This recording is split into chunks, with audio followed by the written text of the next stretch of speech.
Recibí una llamada de mi hermana Lola, que es piloto de Iberia. Carmen, tengo que preguntarte algo extraño. ¿Está mi cuñado en casa ahora mismo? Sí, aquí está. Está sentado en el salón, respondí, de pie en la cocina de nuestro piso en el barrio de Salamanca, en Madrid, viendo a mi marido, Álvaro, leer el periódico de la mañana al otro lado de la puerta. La voz de mi hermana se convirtió en un susurro. Eso es imposible, porque estoy viendo a tu marido con otra mujer. Acaba de embarcar en mi vuelo a París. Justo en ese momento oí una puerta abrirse a mi espalda. Carmen, tengo que preguntarte algo extraño. ¿Tu marido está en casa ahora mismo?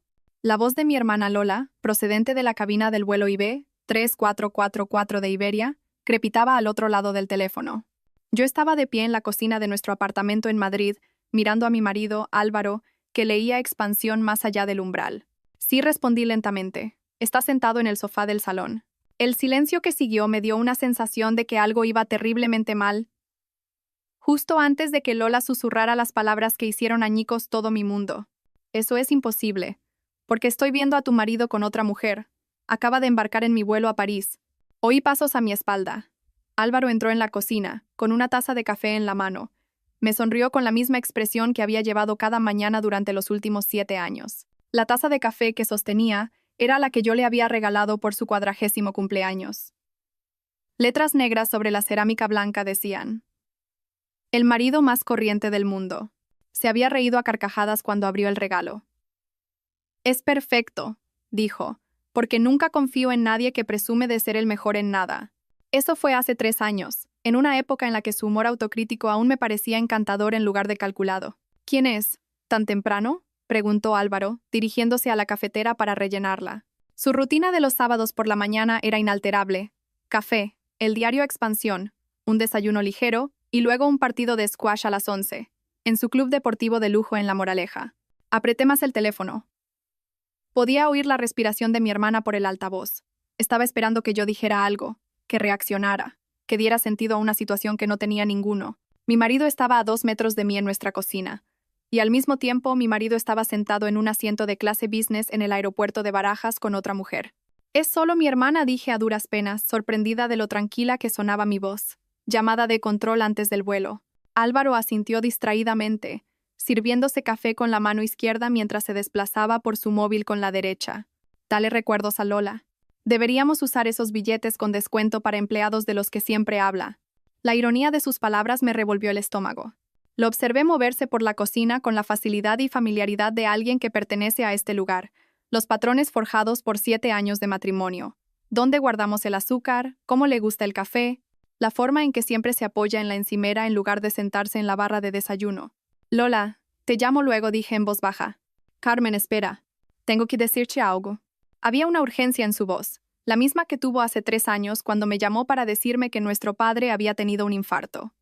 Esa llamada también llegó un martes por la mañana. Yo estaba de pie en esta misma cocina, preparando el desayuno, cuando el eje de mi mundo se inclinó. Te llamo luego, repetí, y colgué. Álvaro levantó la vista de su teléfono. ¿Pasa algo? Pareces pálida. Me miré en el reflejo de la puerta del microondas. El mismo pelo negro recogido en una coleta. Los mismos ojos marrones que había heredado de mi padre.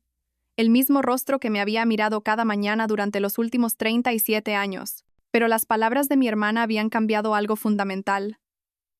La cocina se sentía diferente, como si por fin me hubiera dado cuenta de un cuadro que llevaba meses colgado torcido. Solo estoy cansada, dije, alcanzando mi propia taza de café. Mi mano no temblaba. 20 años como contable forense me habían enseñado a mantener la compostura cuando descubría que las apariencias no lo eran todo. Me había sentado frente a innumerables directores ejecutivos que me mentían descaradamente sobre millones de euros desaparecidos mientras yo asentía, tomaba notas y recopilaba pruebas. Vuelve a la cama un rato, sugirió Álvaro. Su suave acento, pulido por sus años de estudio en el Reino Unido, envolvía las palabras con una calidez familiar. Me había enamorado de ese acento 8 años antes, en una cena de amigos. Me derramó vino en el vestido mientras gesticulaba apasionadamente con su copa, explicando la diferencia entre el rugby y el fútbol. Su vergüenza fue adorable. ¿O no lo fue? Creo que lo haré, dije, escudriñando su rostro. La misma mandíbula angulosa, los mismos ojos marrones salpicados de motas doradas, la pequeña cicatriz sobre su ceja izquierda de un accidente de bicicleta en su infancia. Cada detalle estaba exactamente donde debía estar. Mi teléfono vibró. Un mensaje de mi hermana. Mira esto ahora. Apareció una foto. A través de la ventana de un avión se veía el interior de la clase business. Un hombre con un traje azul de Tom Ford estaba sentado en el asiento 3B. Era un ángulo lateral, pero el perfil era inconfundible. La forma en que sostenía la cabeza, la curva de su mandíbula, el gesto de su mano mientras hablaba. Era Álvaro, mi marido. Hablaba animadamente con una mujer rubia, de unos 25 años, que tenía la mano apoyada familiarmente en su antebrazo. Miré a Álvaro en la cocina. Llevaba un suéter de cachemira gris, con las gafas de leer subidas a la cabeza. Y en su mano izquierda, la alianza de boda que habíamos elegido juntos en una pequeña joyería de la calle Serrano. ¿Sabes qué dije? Mi voz sorprendentemente estable. Creo que voy a hacer tortitas. ¿Tortitas? ¿En un martes por la mañana? ¿Es alguna ocasión especial? Levantó una ceja. La ocasión especial era que mi hermana estaba viendo a mi marido en un avión mientras mi marido estaba en nuestra cocina, y una de esas dos realidades tenía que ser una mentira. Pero no podía decir eso.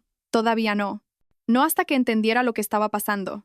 ¿Necesita una mujer una razón para hacerle tortitas a su marido? Él sonrió, esa media sonrisa característica que una vez había hecho que mi corazón se acelerara. Por supuesto que no. Pero sabes que tengo squash a las 11. Hay tiempo de sobra, dije, sacando los ingredientes de la despensa. Harina, huevos, leche. Cosas simples que tenían sentido, a diferencia de la foto en mi teléfono que mostraba a mi marido en 2 lugares a la vez. Mientras medía la harina en un bol, pensé en las pequeñas discrepancias que había ignorado en los últimos meses. La noche que volvió de una cena con un cliente oliendo a un perfume que no reconocí, el fin de semana que fue a Sevilla para una conferencia de la que no pude encontrar ningún registro en Internet, y la forma en que, últimamente, había sido demasiado perfecto. No más aniversarios olvidados, no más calcetines dejados en el suelo del dormitorio, no más de esos pequeños hábitos irritantes que una vez me volvieron loca pero que ahora, extrañamente, habían desaparecido. Te quiero, dijo Álvaro de repente, acercándose para besarme en la frente. Sus labios eran cálidos y familiares. Yo también te quiero, respondí automáticamente, las palabras tan vacías como la taza medidora en mi mano. Volvió a su periódico, absorto en su rutina matutina. Lo observé pasar la página con un movimiento preciso. Cada gesto era exactamente como lo recordaba. Pero los recuerdos, como estaba aprendiendo, podían ser manipulados. La realidad podía ser editada. Y en algún lugar entre la cocina de mi casa y el aeropuerto de Barajas, mi matrimonio se había dividido en 2 versiones. Una de ellas era una mentira. Cogí mi teléfono y le escribí un mensaje a mi hermana. No dejes que ese avión despegue. Pero incluso mientras pulsaba enviar, supe que era demasiado tarde. Los motores ya estaban en marcha. Las puertas ya estaban cerradas. Y el juego que se estaba desarrollando en mi vida ya había comenzado. El sonido de la puerta de nuestro apartamento cerrándose mientras Álvaro se iba a jugar al squash resonó en el pasillo. Me quedé junto a la ventana y lo observé salir del edificio. La bolsa de deporte al hombro, su caminar confiado, sin cambios a lo largo de los años. Giró a la izquierda hacia el club deportivo, como todos los martes y sábados. Ordinario y predecible, pero ya nada parecía ordinario. En cuanto desapareció al doblar la esquina, me dirigí a su estudio con determinación. El escritorio de caoba que habíamos comprado en el rastro se encontraba bajo sus diplomas de Cambridge y Harvard Business School. Todo estaba meticulosamente ordenado como siempre, pero años de contabilidad forense me habían enseñado que el orden a menudo enmascara los engaños más elaborados. Abrí su portátil e inicié sesión en nuestra cuenta bancaria conjunta. Mis dedos se movieron sobre el teclado con la misma precisión que usaba para rastrear fondos malversados en empresas del Fortune 500. Los extractos de la tarjeta de crédito se cargaron lentamente, y mes a mes, los registros revelaron un patrón que me oprimió el pecho. Ahí estaba, un cargo del 15 al 18 de marzo en el Hotel Four Seasons Ritz de Lisboa. Recordaba ese fin de semana vívidamente. Álvaro había dicho que iba a Pozuelo de Alarcón para ayudar a su madre a ordenar el garaje después de la muerte de mi suegro. Me ofrecí a ir, pero él insistió en que me quedara en casa y descansara después de una auditoría particularmente agotadora. El cargo del hotel era para 2 personas, servicio de habitaciones para 2, tratamientos de spa para 2. Con un ligero temblor en las manos, me desplacé más abajo. Hotel Four Seasons Madrid. El fin de semana que dijo que tenía una cena con un cliente en el centro. Yo estaba en casa con una intoxicación alimentaria, demasiado débil para cuestionar por qué una reunión con un cliente requería una estancia en un hotel a 40 minutos de nuestro apartamento. Luego, Revisé su tarjeta de empresa. Más hoteles, más restaurantes de los que nunca había oído hablar y una compra de joyas en Cartier que nunca se había materializado como un regalo para mí. Mi cerebro, entrenado para detectar irregularidades financieras, catalogaba cada discrepancia mientras mi corazón intentaba racionalizarlas. Quizás eran regalos para clientes. Quizás los hoteles eran para ejecutivos visitantes. Quizás había alguna explicación que no fuera que mi marido estaba viviendo una vida completamente separada. Mi teléfono sonó. El nombre de Macarena apareció en la pantalla. Llego en 15 minutos, dijo, sin preámbulos. Y Carmen, prepárate. Lo que he encontrado es extenso. Macarena y yo habíamos sido compañeras de habitación en la NYU, estudiando contabilidad juntas antes de que nuestros caminos se separaran. Yo hacia la investigación forense, ella hacia lo que llamaba inteligencia privada. Su divorcio de Fernando, un corredor de bolsa de la Citi que la engañó con su secretaria de 23 años, la había transformado de analista corporativa a experta en lo que ella llamaba vigilancia matrimonial. Mientras la esperaba, continué mi investigación. Nuestras cuentas de inversión conjuntas mostraban actividad normal, pero al profundizar encontré retiradas de las que no tenía conocimiento. Pequeñas al principio, 5.000 euros, 10.000 euros. Siempre justo por debajo de la cantidad que activaría una notificación automática. Era el goteo sistemático que había visto en innumerables casos de fraude, solo que esta vez estaba ocurriendo en mis propias cuentas. Sonó el timbre. Macarena estaba allí, vestida con su característico atuendo completamente negro, con una tableta bajo el brazo. Su expresión era sombría, la misma que tenía cuando descubrió la infidelidad de Fernando, la misma que tuvo cuando tuvo que decirme lo de las deudas de juego ocultas de mi padre después de su muerte. Los momentos en que la vida exige una honestidad brutal entre amigas. Enséñamelo, dije, guiándola a la mesa del comedor. Abrió su tableta, sus dedos expertos volando sobre la pantalla. La mujer que tu hermana vio es Chloé Dubois, 26 años, representante de ventas farmacéuticas para Pharma Ibérica. Apareció una foto. La mujer rubia, clásicamente hermosa, de una manera que sugería un mantenimiento caro y pulido. Ha estado cubriendo el área de Madrid durante 2 años. Sus redes sociales son en su mayoría privadas, pero logré acceder a algunas fotos etiquetadas. Las imágenes que siguieron me revolvieron el estómago. Chloé y Álvaro en un restaurante que no reconocí. Chloé y Álvaro en lo que parecía ser el bar de un hotel en Miami. Chloé y Álvaro en una gala benéfica, la misma noche que yo estaba en una conferencia en Boston. ¿Cuánto tiempo llevan? Mi voz sonaba distante, como si la pregunta la estuviera haciendo otra persona. Basado en la huella digital, al menos 3 meses. Pero Carmen, esa no es la parte más extraña. Macarena abrió otra pantalla. Conseguí las grabaciones de seguridad de tu edificio a través de un contacto. Mira esto. El video mostraba el vestíbulo de nuestro edificio el martes pasado. Álvaro, con su maletín, entraba a las 18:47.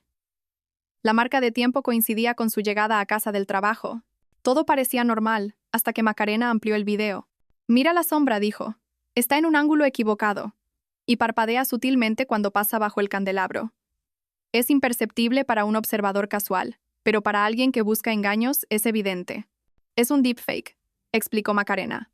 Alguien ha estado insertando imágenes manipuladas en el sistema de seguridad de tu edificio. Y esto no es un trabajo de aficionado. Estamos hablando de un software sofisticado que cuesta cientos de miles de euros implementar correctamente. Me quedé mirando la pantalla, mi mente tratando de procesar lo que esto significaba. ¿Por qué alguien se tomaría tantas molestias? Eso es lo que tenemos que averiguar. Pero hay más. Abrió otro archivo. Pregunté discretamente a algunos de tus vecinos. La señora Torres del 20 grado piso dijo algo interesante. La señora Torres, 78 años, vivía sola con 2 gatos persas, y el sistema de seguridad no oficial del edificio, que pasaba la mayor parte de sus días vigilando el pasillo a través de la mirilla de su puerta. Dice que vio a Álvaro salir con una maleta hace 3 meses, el fin de semana que estabas en esa conferencia en Boston. Lo recuerda específicamente porque él la ayudó a subir la compra. Dijo que se iba por un tiempo. Recordaba ese fin de semana. La conferencia era obligatoria, 2 días de presentaciones tediosas sobre nuevas regulaciones del Banco de España. Llegué a casa el domingo por la noche y Álvaro estaba cocinando la cena. Mi favorito, pollo al romero. Dijo que había pasado el fin de semana organizando su estudio y poniéndose al día con el sueño. El estudio parecía el mismo, pero él estaba aquí cuando llegué a casa. Dije, mi voz espesa, atrapada en mi garganta. ¿O era él? ¿O era alguien que se parecía exactamente a él? La habitación pareció inclinarse ligeramente. Me agarré al borde de la mesa. Mi cerebro de contable intentaba crear compartimentos donde no existía una lógica compartimentada. No tiene sentido. No se puede simplemente reemplazar a una persona. No coincidió Macarena. Su voz suave pero firme. No sin recursos y planificación significativos. Carmen, ¿ha estado Álvaro trabajando en algo sensible últimamente? ¿Algún acuerdo? ¿Algún proyecto que lo convirtiera en un objetivo? Pensé en su trabajo reciente. Fusiones y adquisiciones, compras de empresas, la actividad habitual de la banca de inversión. Nada que pareciera justificar este nivel de engaño sofisticado, a menos que hubiera algo que no me estuviera contando. Otro secreto que añadir a la pila creciente. Necesito ver más grabaciones, dije, mi voz ahora más firme. Cada entrada y salida de los últimos 3 meses. Extractos de tarjetas de crédito, registros de llamadas, todo. Macarena ya estaba escribiendo, asintiendo. Conseguiré todo lo que pueda. Pero Carmen, ten cuidado. Quien quiera que esté detrás de esto, ya sea Álvaro u otra persona, ha invertido recursos serios. Esto no es solo una aventura. Es algo completamente diferente. Macarena se fue, después de darme un teléfono encriptado para comunicarnos y advertirme que actuara con normalidad hasta que supiéramos a qué nos enfrentábamos. Pasé la tarde en un estado de limbo, limpiando cosas que no necesitaban ser limpiadas, organizando archivos que ya estaban organizados. Cualquier cosa para mantener mis manos ocupadas mientras mi mente se revolvía con posibilidades cada vez más descabelladas. A las 17:30, oí la llave de Álvaro en la puerta principal. El hombre que podría no ser Álvaro. El extraño que había estado viviendo en mi casa, compartiendo mi cama, interpretando el papel de mi marido con una precisión que nunca había cuestionado hasta hoy. Compuse mi rostro en una expresión de calma y comencé a preparar la cena. ¡Qué bien huele!, gritó desde la entrada, como siempre lo hacía. La rutina era tan familiar que se sentía como memoria muscular. Decidí hacer gambas al ajillo. La receta napolitana de mi abuela. El rico aroma del ajo y el vino blanco llenó el apartamento. Este plato en particular tenía un significado en nuestra relación. El verdadero Álvaro tenía una alergia severa a los mariscos, documentada por 3 visitas a urgencias a lo largo de los años. La pulsera de alerta médica que había llevado religiosamente durante 7 años especificaba que los mariscos eran potencialmente mortales. Tu favorito, dije, colocando el plato delante de él, mi voz casual, incluso alegre. 20 años de mantener la calma durante investigaciones de fraude me habían enseñado a compartimentar el pánico. Miró el plato con lo que parecía un deleite genuino. Hacía tiempo que no preparabas esto. Era cierto, no lo había preparado porque podía matar a mi marido. Pero este hombre cogió su tenedor sin dudarlo, enrolló los linguini expertamente y se llevó una gamba a la boca con aprecio. No hubo reacción, ni hinchazón, ni búsqueda desesperada de un EpiPen. Solo un hombre disfrutando de su cena. Está delicioso, dijo, tomando otro bocado. La nonna estaría orgullosa. Mi abuela llevaba 15 años muerta. Pero se habría horrorizado al verme servir un plato de mariscos a alguien a quien estaba probando como a un espécimen de laboratorio. Lo observé comer, catalogando cada gesto, cada expresión, buscando un fallo en su actuación. Oye, estaba pensando, dije, rellenando su copa de vino, mi tono tan casual como si estuviera hablando del tiempo. ¿Por qué no vamos a ver a tu madre este fin de semana? El verdadero Álvaro habría encontrado una excusa al instante. Su relación con su madre era, en el mejor de los casos, tensa y, en el peor, tóxica. Ella nunca me había aprobado, nunca lo había perdonado por casarse fuera de su círculo social. Las visitas a Pozuelo estaban cuidadosamente calibradas y generalmente requerían semanas de negociación. Es una gran idea, respondió, sin perder el ritmo. A mamá le encantará vernos. ¿Encantará? A su madre nunca le había encantado nada que tuviera que ver conmigo. Sentí que el teléfono, que había colocado detrás del frutero, grababa esta conversación. ¿Qué prueba sería esto más tarde? ¿Que mi marido había sido reemplazado por alguien a quien realmente le gustaba su propia madre? Podríamos quedarnos todo el fin de semana, insistí. Ayudarla con la jardinería de la que hablaba. Perfecto. La llamaré después de la cena para decírselo. El verdadero Álvaro preferiría someterse a una cirugía dental sin anestesia antes que pasar un fin de semana haciendo trabajos manuales para su madre. Este hombre estaba suspendiendo todas las pruebas, pero paradójicamente, estaba interpretando a la perfección una versión mejor de mi marido. Después de la cena, nos acomodamos en el sofá para nuestra rutina nocturna habitual. Netflix, una conversación ligera sobre nuestros días, el cómodo silencio de una pareja establecida. Pero ya nada de esto me resultaba cómodo. Cada gesto que hacía, cada palabra que decía, Se sentía como observar a un titiritero altamente cualificado manejando hilos invisibles. Estoy agotada, anuncié a las 10 de la noche, estirándome exageradamente. La auditoría de hoy me ha dejado ca. Oh, no te exijas demasiado, dijo, besándome en la frente. Los labios eran cálidos, la presión familiar, pero de alguna manera indescriptiblemente extraña. En el dormitorio, él se lavó los dientes mientras yo me ponía el pijama. Los sonidos del baño eran perfectos. El zumbido del cepillo de dientes eléctrico durante exactamente 2 minutos. El gargarismo, la rutina de lavado de cara. Alguien había estudiado los hábitos de mi marido con precisión antropológica. Intenté quedarme quieta cuando se metió en la cama a mi lado. Se dio la vuelta y, en cuestión de minutos, su respiración se volvió regular. El verdadero Álvaro era un insomne crónico, que a menudo leía hasta bien pasada la medianoche. Este hombre se durmió como alguien sin preocupaciones, sin secretos, sin el peso de una identidad robada. Esperé, contando sus respiraciones, hasta que estuve segura de que estaba profundamente dormido. Luego, con el cuidado de alguien que desactiva una bomba, me deslicé fuera de la cama. Su maletín estaba donde siempre, junto a la cómoda. El cuero, suavizado por años de uso. El maletín del verdadero Álvaro, llevado por un impostor. Dentro, el contenido habitual parecía normal, portátil, varios archivos, tarjetas de visita, pero debajo de una pila de carteras de inversión, encontré un sobre que no encajaba. Con dedos temblorosos, saqué el contenido. Un recibo de sueldo a nombre de un tal Manuel Romero, con una dirección de Queens, Nueva York. Una tarjeta del sindicato de actores, pero lo más condenatorio de todo, notas manuscritas. Docenas de páginas, con una caligrafía ajena, que detallaban mi vida con un detalle doloroso. Mi rutina matutina, hasta la marca de café que prefería. Mis frases, con ciertos giros destacados, detalles sobre la historia de nuestra relación, memorizados como un guión para una audición. Carmen toma el café con un terrón de azúcar sin leche. Llama a su hermana los martes y jueves. Aniversario de boda, 15 de octubre. Espera flores pero finge que no. Muerte de su padre hace 3 años. Tema delicado. Llora al final de Cinema Paradiso cada vez. Todo nuestro matrimonio, reducido a puntos clave. Un estudio de personaje para alguien que se preparaba para interpretar el papel de marido devoto. En la parte inferior de la última página, una nota con otra caligrafía. Mantener la identidad hasta que se complete la transferencia. Máximo 3 meses. 3 meses. Esta actuación tenía fecha de caducidad.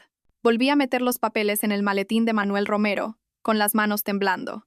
Mi mente procesaba las implicaciones de transferencia completada. ¿La transferencia de qué? ¿Nuestros activos? ¿El apartamento? ¿Mi vida entera? Fotografié cada página con el teléfono encriptado que Macarena me había dado, y luego volví sigilosamente a la cama donde un extraño con el rostro de mi marido dormía plácidamente. El domingo por la mañana, observé a Manuel Romero llevar a cabo la rutina matutina con una nueva claridad.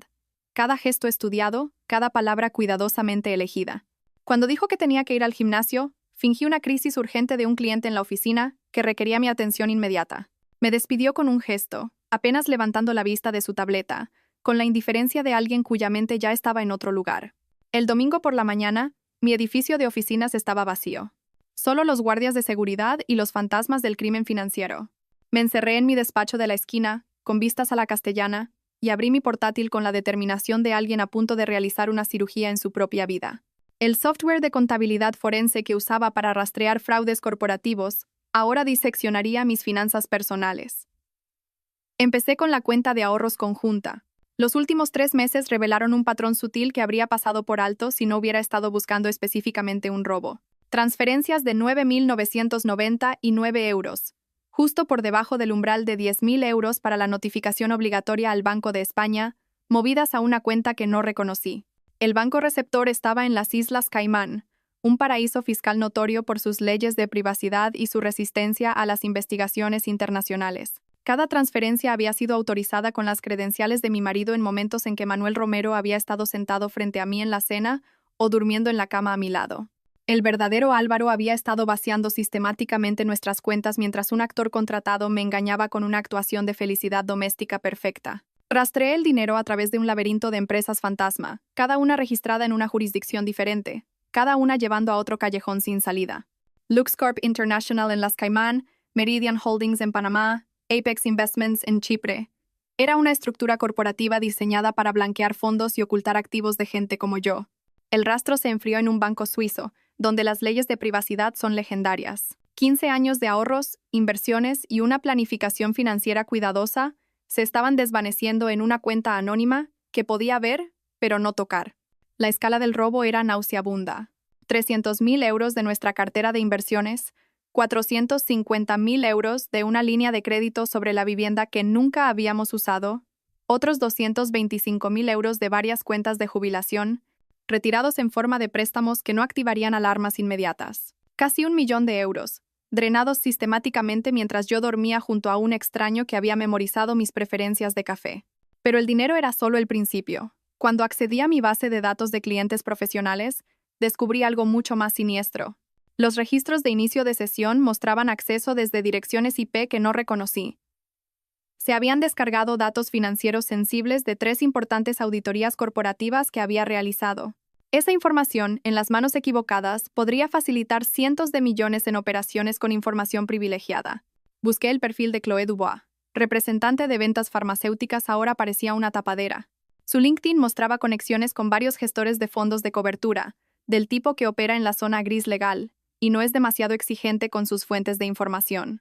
Su historial de viajes en redes sociales coincidía perfectamente con operaciones bursátiles sospechosas en acciones farmacéuticas, justo antes de anuncios importantes de la Agencia Europea de Medicamentos. No solo me estaban robando a mí, estaban usando mi reputación, mi acceso, mis relaciones con los clientes para cometer delitos federales. Cada inicio de sesión no autorizado, cada archivo robado, cada operación sospechosa se remontaría a mis credenciales. Cuando los descubrieran, no solo perdería mi dinero, perdería mi licencia, mi carrera y potencialmente mi libertad. Necesitaba más ayuda de la que Macarena podía proporcionar. Rocío Morales contestó al tercer tono. Su voz era ronca por el sueño. Habíamos sido amigas desde sus días como fiscal ambiciosa, cuando yo testifiqué como perito en uno de sus casos de fraude. Su divorcio de un juez que aceptaba sobornos había terminado su carrera en la fiscalía, pero había agudizado su comprensión de cómo el sistema les falla a las mujeres que descubren que sus maridos son criminales. Rocío, son las 7 de la mañana de un domingo. Necesito tu ayuda. ¿Puedes venir a mi oficina? Algo en mi voz debió transmitir la urgencia. Llego en 20 minutos, dijo. Y colgó. Rocío llegó pareciendo que se había puesto lo primero que encontró. A pesar de 3 años en la práctica privada, sus instintos de fiscal seguían siendo agudos. Le mostré todo. Las transferencias financieras, los datos de clientes robados, las fotos del contenido del maletín de Manuel Romero. Revisó las pruebas con la misma concentración que una vez puso nerviosos a los abogados defensores. Esto es sofisticado, dijo finalmente. Robo de identidad de nivel profesional, fraude financiero y espionaje corporativo, todo en uno. Pero aquí está tu problema. Todo está técnicamente autorizado. Se usaron las credenciales de tu marido, su biometría, sus contraseñas. A menos que puedas probar que no fue él quien participó físicamente en estas transacciones, esto se convierte en un caso de él dijo, ella dijo. Pero tengo pruebas de que Manuel Romero se hacía pasar por él. Un actor que puede afirmar que fue contratado por razones legítimas. Quizás Álvaro quería darte una sorpresa. Quizás era investigación para algo. A menos que Álvaro esté aquí para contradecir esa historia. Y apostaría a que está preparado para negarlo todo desde donde sea que se esté escondiendo. Las autoridades no se moverán rápido. Para cuando investiguen, el dinero habrá desaparecido, y las pruebas también. Mi teléfono vibró. No mi teléfono normal, sino el encriptado que me había dado Macarena. Lo había escondido en el cajón de mi escritorio. Una notificación mostraba un nuevo mensaje en una aplicación que no reconocí. Rocío se inclinó mientras lo abría. Un solo texto de un número desconocido. Revisa el viejo móvil de Álvaro Gallardo. Miré a Rocío. ¿Quién más sabe de esto? Alguien que quiere que encuentres algo, dijo. Es como si te estuvieran dejando un rastro de migas de pan. Volvimos juntas a mi apartamento. Manuel Romero todavía estaba en el gimnasio, su rutina dominical tan predecible como un reloj. Fui directamente al estudio de Álvaro, al cajón del escritorio donde guardaba la electrónica vieja que decía que iba a reciclar pero que nunca tiraba. Su iPhone anterior estaba allí, con la pantalla rota por una caída al salir de un taxi 6 meses antes. Pulsé el botón de encendido, sin esperar nada. La pantalla parpadeó y cobró vida.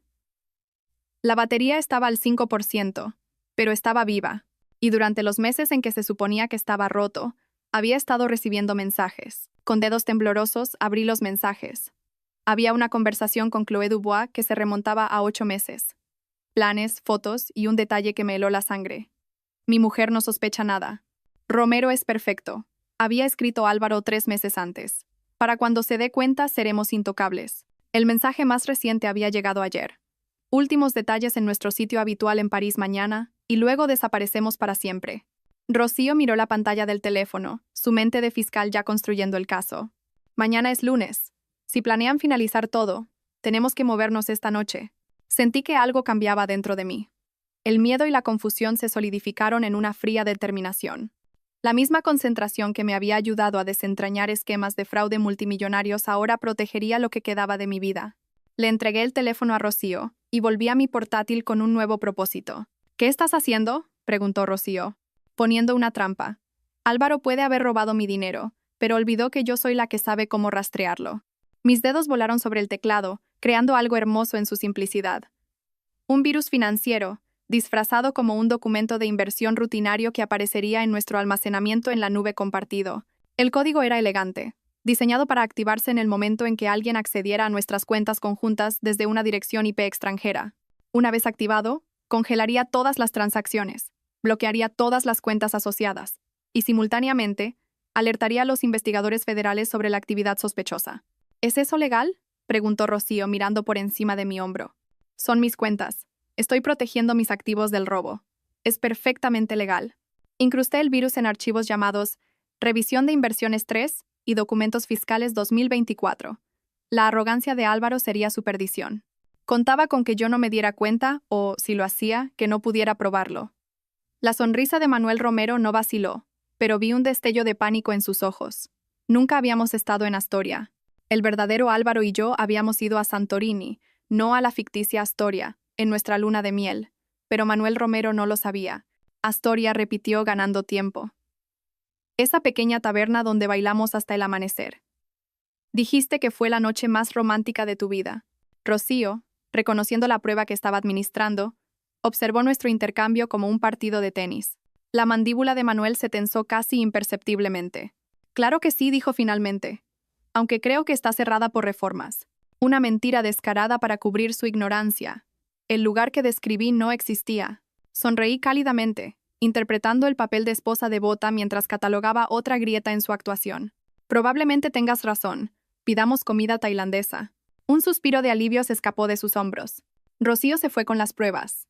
Mientras Manuel Romero se duchaba, hice 3 llamadas telefónicas que prenderían fuego al elaborado plan de Álvaro.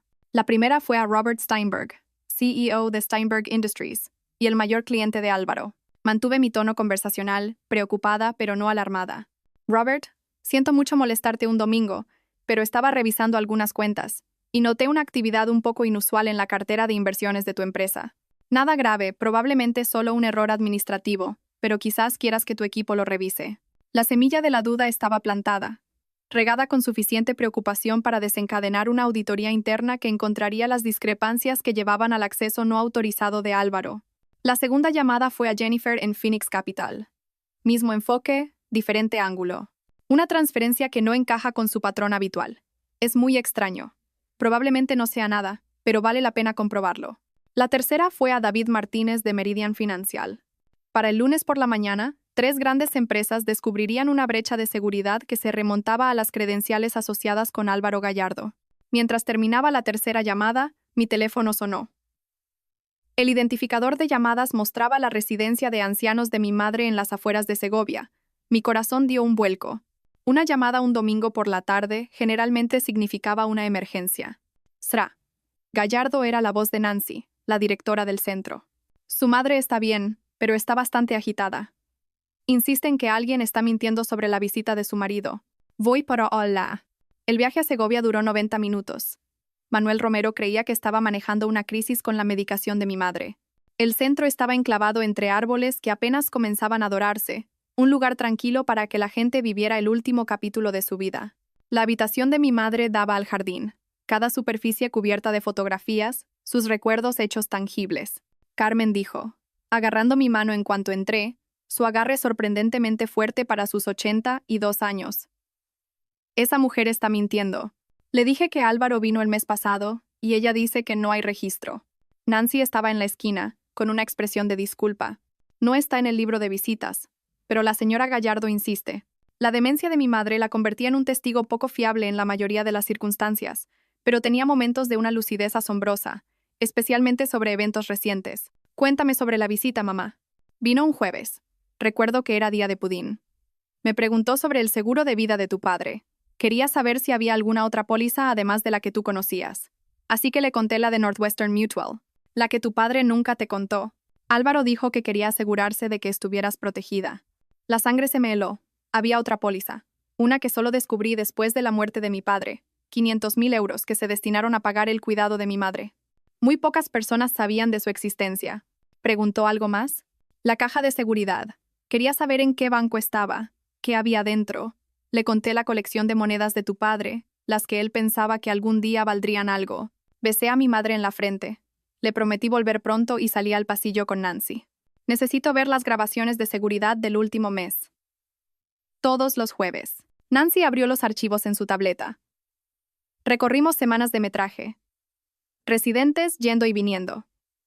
Familias visitando, personal cambiando de turno, y entonces ahí estaba él. 15 de agosto, 14:47. Álvaro, entrando por la puerta principal, firmando en el libro de visitas y pasando 43 minutos con mi madre. Pero en el libro de visitas físico que Nancy me mostró, fotografiado y archivado, no había nombre de Álvaro. Había un espacio en blanco en la página, como si esa línea se hubiera omitido por completo.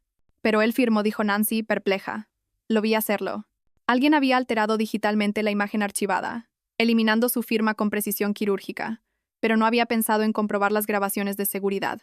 Álvaro había estado planeando esto durante meses, recopilando información sobre cada activo, cada póliza, cada posible fuente de fondos. Incluso se había dirigido a mi madre, extrayendo detalles financieros de sus recuerdos confusos. Conduje de vuelta de Segovia con las imágenes de seguridad del centro en mi teléfono, una pieza más en el mosaico del engaño de Álvaro. El tráfico del domingo por la noche se movía lentamente, dándome tiempo para procesar la calculada crueldad de visitar a una mujer cuya mente entraba y salía de décadas para sonsacarle información financiera. Mi teléfono vibró con un mensaje de mi hermana Lola. Su vuelo había aterrizado en Charles de Gaulle 3 horas antes.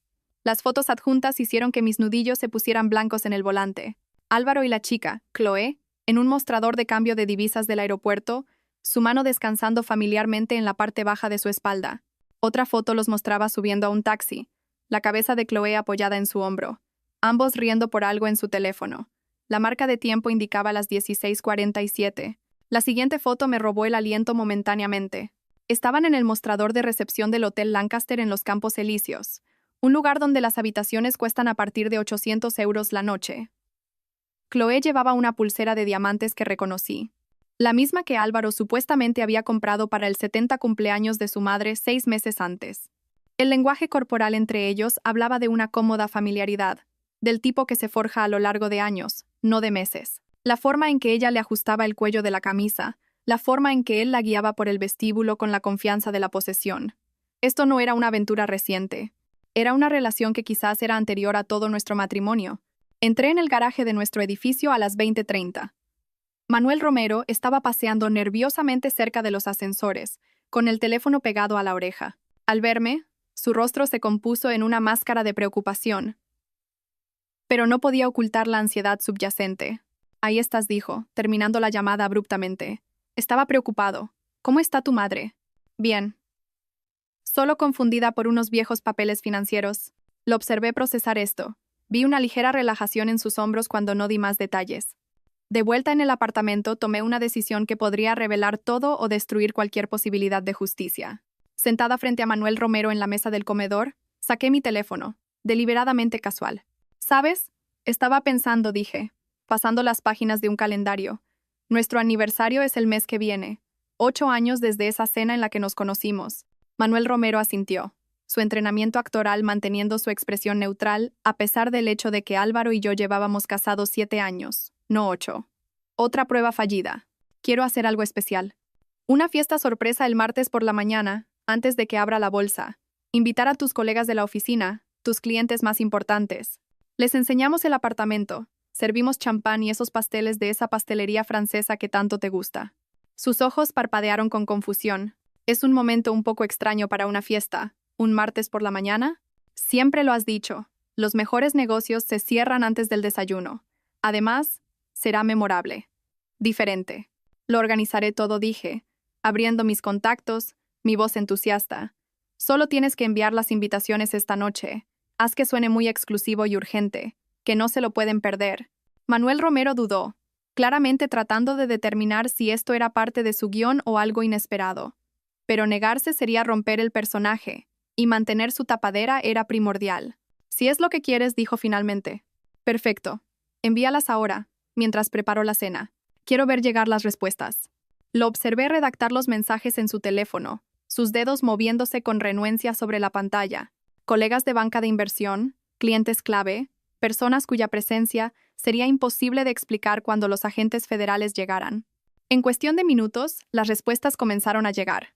Una mezcla de confusión y acuerdo. Cuando Álvaro Gallardo pedía tu presencia, aparecías. Mientras preparaba nuestra última cena, sentí una inesperada punzada de simpatía por Manuel Romero. Era un actor fracasado de Queens que probablemente pensó que había conseguido el papel de su vida, tal vez para un reality show o una broma elaborada. En cambio, se había convertido en cómplice de un delito federal. Atrapado en una actuación donde lo que estaba en juego no era una mala crítica, sino la cárcel. Hice salmón con espárragos. Algo simple y rápido. Manuel Romero se sentó en la isla de la cocina, fingiendo una normalidad doméstica, pero ambos sabíamos que algo fundamental había cambiado. El guión que había memorizado ya no coincidía con la escena que se estaba representando. ¿Vino? Sugerí, sosteniendo la botella de Malbec que solíamos beber los domingos por la noche. Rápidamente negó con la cabeza. No me encuentro muy bien. Creo que estoy pillando un resfriado. Por primera vez en 3 meses rechazó una copa. Incluso si su mente consciente no había procesado completamente el peligro, sus instintos gritaban una advertencia. Me serví una copa, necesitando el valor líquido para lo que estaba por venir. Manuel, dije en voz baja, y todo su cuerpo se tensó. Nunca me había equivocado con el nombre de Álvaro. Sé quién eres. El silencio se extendió entre nosotros como una cuerda tensa. Vi una sucesión de emociones cruzar su rostro. Sorpresa, miedo, cálculo y finalmente, resignación. Cuando habló, el acento británico pulido había desaparecido, reemplazado por un puro acento de Brooklyn. ¿Desde cuándo lo sabes? Desde el martes por la mañana. Cuando mi hermana vio al verdadero Álvaro embarcar en un avión mientras tú estabas sentado en nuestro salón, se cubrió la cara con las manos, un gesto tan genuino que mi ira vaciló por un momento. No sabía nada de los crímenes, dijo.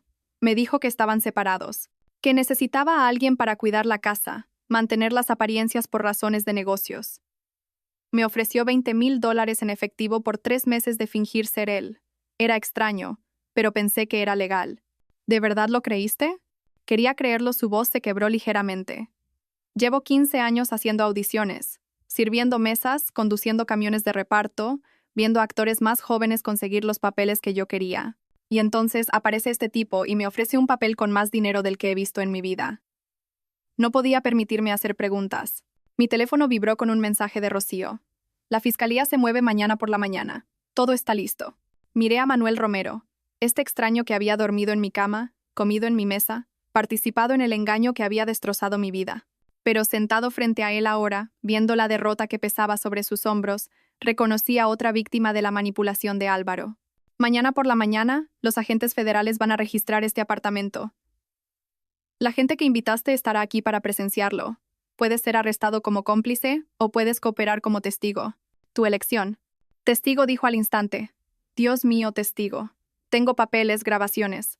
Me hizo guardarlo todo, por si sospechabas. Lo llamó un seguro. Manuel Romero pasó la noche en el sofá, después de mostrarme la llave de un trastero donde guardaba todo. El contrato, las grabaciones de sus llamadas con Álvaro, las detalladas instrucciones para mantener la farsa. Ninguno de los dos durmió mucho, esperando el amanecer que pondría fin a esta elaborada obra de teatro. A las 5:47 a.m. sonó mi teléfono. Lo tenemos, la voz de mi hermana Lola era una mezcla de agotamiento y satisfacción. La policía francesa los arrestó en Charles de Gaulle. Intentaban coger un vuelo de conexión a Suiza. Puse el altavoz para que Manuel pudiera oír. Estaba sentado en el sofá, con la manta que le había dado alrededor de la cintura, pareciendo un hombre a punto de escuchar su veredicto. El arresto fue dramático, continuó mi hermana. Estaban en la sala VIP cuando llegó la policía. Chloé empezó a llorar, afirmando que no sabía nada de los crímenes. Pero Álvaro, su compostura finalmente se rompió. Intentó huir. Lo placaron en medio de la terminal, a la vista de todos. Alguien lo grabó. Ya está en los canales de noticias europeos. Manuel Romero cerró los ojos, probablemente dándose cuenta de lo cerca que estuvo de que esas esposas fueran para él. Fui a la cocina y empecé a hacer café. La adrenalina recorría mi cuerpo, pero mis manos estaban firmes. El apartamento pronto estaría lleno de testigos que presenciarían la culminación del engaño de Álvaro. A las 7:30 am. Los primeros invitados comenzaron a llegar. Robert Steinberg de Steinberg Industries, con una expresión de confusión y curiosidad. Jennifer de Phoenix Capital, impecablemente vestida a pesar de la hora inusual. David Martínez, algunos socios junior de la firma de Álvaro, clientes que representaban miles de millones en activos gestionados. Se congregaron en nuestro salón, aceptando tazas de café y charlando incómodamente sobre la dudosa urgencia de la invitación. Álvaro, más vale que esto merezca la pena, dijo Robert a Manuel Romero, que estaba inmóvil junto a la ventana. He cancelado mi reunión matutina con el equipo de Madrid por esto. Manuel Romero me miró, con pánico en los ojos. El guión no lo había preparado para esto. Di un paso adelante, interpretando por última vez el papel de anfitriona elegante. Gracias a todos por venir. Sé que la hora es inusual, pero en un momento entenderán por qué su presencia es tan crucial. A las 7:58 am. Oí pasos en el pasillo, los pasos de varias personas moviéndose con determinación. Manuel Romero también los oyó, y su rostro se puso pálido. Sonó el timbre, una vez, formalmente, seguido de un golpe decidido. Fiscalía, tenemos una orden de registro. Abrí la puerta a una sala llena de murmullos confusos. 6 agentes entraron, su presencia transformando instantáneamente nuestro apartamento de una reunión social a una escena del crimen. La agente al mando, una mujer con el pelo gris acerado y ojos que no se perdían nada, mostró su placa. Inspectora Jefa Vargas, Unidad de Delincuencia Económica y Fiscal. Buscamos a Álvaro Gallardo. Soy yo, dijo Manuel Romero, su acento de Brooklyn asomando a través del barniz británico. No, no lo soy, quiero decir. Miró a la inspectora con un alivio desesperado. Quiero cooperar. Tengo pruebas. Fui contratado para hacerme pasar por él. La sala se quedó en silencio, excepto por el sonido de la taza de café de alguien golpeando su platillo con demasiada fuerza. La boca de Robert Steinberg se abrió y cerró como un pez boqueando. Jennifer sacó su teléfono, probablemente ya calculando la exposición de su empresa a lo que se estaba desarrollando. Señor Romero, dijo la inspectora Vargas, claramente ya conocedora de su verdadera identidad. Está usted detenido bajo sospecha de conspiración para cometer fraude, robo de identidad y blanqueo de capitales. Mientras le ponían las esposas a Manuel, me miró con algo parecido a la gratitud. El trastero de la calle Alcalá, dijo rápidamente. Número 447. Todo está allí. Mientras los agentes le leían sus derechos a Manuel, una notificación que había estado esperando sonó en mi portátil. El virus financiero se había activado. Observé en tiempo real en la pantalla cómo las cuentas en las islas Caimán, Suiza y Chipre se congelaban simultáneamente. Los casi 2 millones de euros robados, atrapados en ámbar digital. Los registros de las transacciones se enviaron automáticamente a la Fiscalía, a Hacienda y al Banco de España. Cada agencia que Álvaro creía haber eludido ahora tenía un registro completo de sus crímenes. Señora Gallardo, la inspectora Vargas se acercó mientras su equipo aseguraba a Manuel. Tendrá que venir con nosotros para hacer una declaración formal. Por supuesto.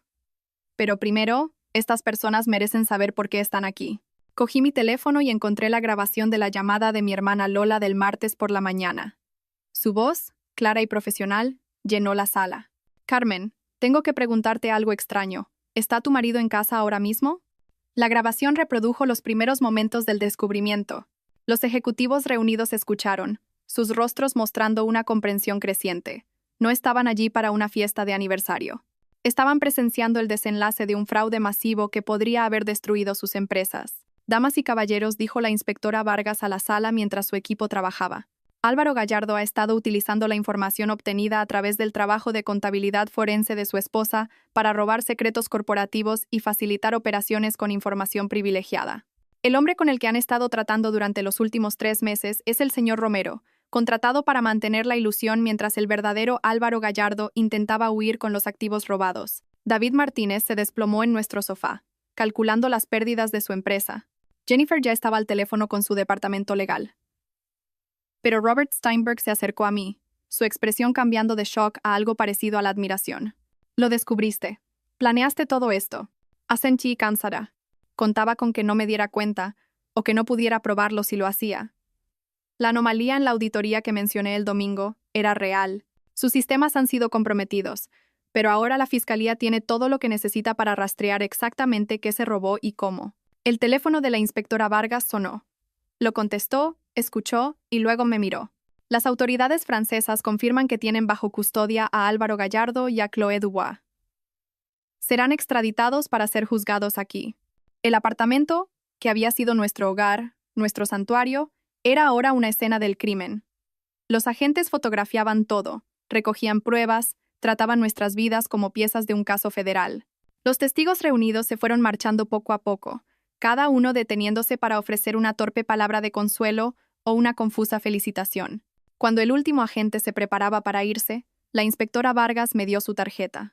Necesitaremos su testimonio, su análisis forense, el virus que creó para rastrear el dinero. Es la base de nuestro caso. Lo tendrán, dije, y lo decía en serio. El apartamento se quedó en silencio. Me quedé en la cocina, rodeada de los restos de la última actuación de Manuel Romero. Su taza de café en la encimera, la manta en el sofá que había usado, las notas que había escondido por el apartamento para recordar sus líneas. Los accesorios de una obra de teatro que finalmente había terminado. Mi teléfono vibró con una alerta de noticias. Un video, grabado en el aeropuerto Charles de Gaulle, tembloroso pero claro. Álvaro, esposado, su perfecta compostura hecha añicos, siendo escoltado a través de la terminal mientras los viajeros se detenían a mirar. A su lado estaba Chloé, su maquillaje de diseñador corrido por las lágrimas, su sueño parisino terminando bajo la custodia de la gendarmería francesa. Vi el video una vez más antes de cerrar el portátil. En una cruda grabación de aeropuerto que, de alguna manera, se había convertido en el video más visto en los canales de noticias financieras, se repetía el arresto de Álvaro. La marca de tiempo en la esquina de la pantalla indicaba 6 meses antes, pero parecía que había pasado toda una vida desde aquella mañana de martes en que mi mundo se partió en dos. El apartamento ahora estaba vacío. Los muebles vendidos o donados, las paredes solo marcadas por los tenues rectángulos donde una vez colgó el arte. La empresa de mudanzas se había llevado las últimas cajas ayer, dejando solo los ecos de un matrimonio que había sido más una actuación que una asociación. Me quedé junto a la ventana que daba a la Gran Vía, las llaves pesadas en mi mano. Estaba esperando al conserje del edificio, a quien le entregaría la posesión en 20 minutos. El divorcio se había resuelto con una velocidad récord una vez que la Fiscalía Federal presentó su caso. Los abogados de Álvaro, mientras luchaban contra la extradición desde una celda francesa, tenían poco que oponer a la montaña de pruebas de fraude, robo de identidad y conspiración. La jueza, una mujer que había visto suficientes crímenes financieros como para reconocer la depredación cuando la veía, no se mostró especialmente comprensiva con un marido que había contratado a un actor para que lo sustituyera mientras liquidaba los bienes gananciales. El acuerdo me dejó con más de lo que esperaba. Las ganancias de la venta del apartamento, los fondos recuperados de las cuentas congeladas y una indemnización por daños y perjuicios pagada por la compañía de seguros de Álvaro para evitar un juicio público. El dinero no podía devolver los 3 meses que pasé durmiendo junto a un extraño, ni los 7 años que pasé con un hombre capaz de tal engaño, pero podía comprarme la libertad para reconstruir. Mi teléfono sonó, un recordatorio de la cita con un cliente. No se me escapaba la ironía de que mi trauma se hubiera convertido en mi especialidad. El espacio de oficinas que había alquilado en el distrito de Chamberí llevaba una placa simple y discreta: Consultoría Carmen Navarro. Especialistas en protección de activos matrimoniales y verificación de identidad. Lo que había comenzado con el boca a boca se había convertido en una lista de espera de mujeres que sospechaban que sus propias realidades podrían haber sido editadas. La semana pasada, había ayudado a una cirujana del Upper East Side a descubrir que su marido de 15 años estaba usando deepfakes para simular la asistencia a conferencias mientras en realidad dirigía una práctica médica paralela en Miami. La semana anterior, una productora de Broadway descubrió que su cónyuge había contratado a 3 dobles diferentes para mantener coartadas en varias ciudades. Cada caso se sentía como si estuviera despegando las capas de engaño con las mismas herramientas que habían salvado mi propia vida. El conserje llegó y tomó las llaves con una indiferencia profesional. Mientras bajaba en el ascensor por última vez, mi teléfono vibró con un mensaje de mi hermana Lola. Giovanni's a las 7. Invito yo. Giovanni's no había cambiado en 40 años. Todavía servían la misma receta de salsa roja que mi abuela había declarado como la única comida italiana aceptable fuera de Nápoles. Las cabinas de vinilo estaban remendadas con cinta adhesiva. Los manteles a cuadros llevaban décadas de manchas de vino y el hijo del dueño, a pesar de ser la tercera generación de italoamericanos, todavía no podía pronunciar bruschetta correctamente. Mi hermana Lola me esperaba en nuestra cabina de la esquina de siempre. Una botella de Chianti ya estaba abierta. Se levantó cuando me vio y me abrazó, un poco más fuerte y más tiempo de lo necesario. Nos habíamos unido más a través de esta prueba, el trauma compartido forjando un vínculo más allá de la hermandad. Lo lograste, dijo, sirviendo vino en copas que probablemente habían sobrevivido a la Segunda Guerra Mundial. El apartamento está realmente despachado. Entregué las llaves hace 20 minutos. Tomé un sorbo. El vino barato sabía a cenas de domingo de mi infancia. Se siente extraño, como si 7 años se hubieran borrado en un instante. No borrados, transformados, dijo, levantando su copa. Por la mujer que descubrió que su marido estaba en 2 lugares a la vez y desmanteló una red de fraude internacional. Y por la piloto cuya llamada telefónica le salvó la vida, brindé yo. Bebimos, el ritual más importante que el vino. Mi hermana había cargado con la culpa de esa mañana durante meses, convencida de que había destruido mi matrimonio con una sola llamada.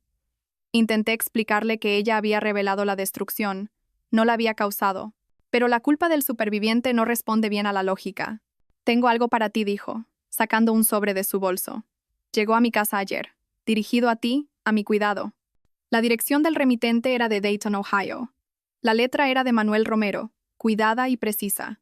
Abrí el sobre lentamente, sin saber si quería saber algo del hombre que había vivido mi vida durante 3 meses. Estimada Carmen, quería ponerme en contacto contigo ahora que los procedimientos legales han terminado. Primero, gracias por no presentar cargos adicionales. El FBI tenía suficientes pruebas sin tu testimonio para darme libertad condicional y servicio comunitario en lugar de una pena de prisión. Estoy enseñando clases de actuación en un colegio comunitario aquí. Finalmente, usando mis habilidades para algo honesto, les cuento a mis alumnos sobre esos 3 meses, sobre cómo la mejor actuación de mi vida fue también lo peor que he hecho. Les digo que hay algunos papeles que simplemente no valen la pena, sin importar cuánto paguen. A veces pienso en ti. Me pregunto cómo te recuperas de lo que hizo Álvaro, y luego leo sobre tu nueva firma, sobre las mujeres a las que estás ayudando. Y entiendo que has convertido el veneno en medicina. Es un tipo de fuerza que no sabía que existía. Había una cosa que no le entregué al FBI.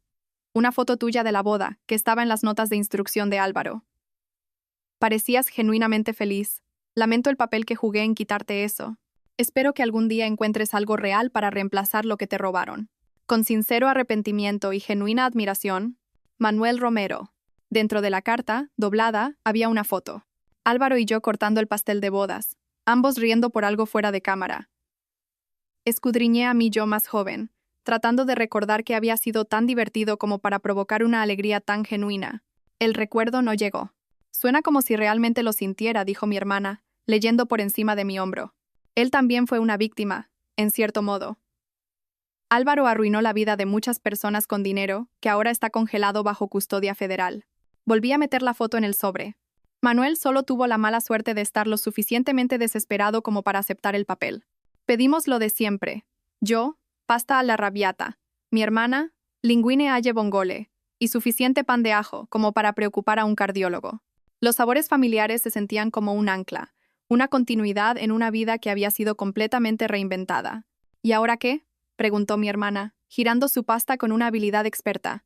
Mañana Rebecca Harrison, CEO de una startup tecnológica, cree que su marido está usando IA para falsificar viajes de negocios. Y el jueves, el caso Hitman.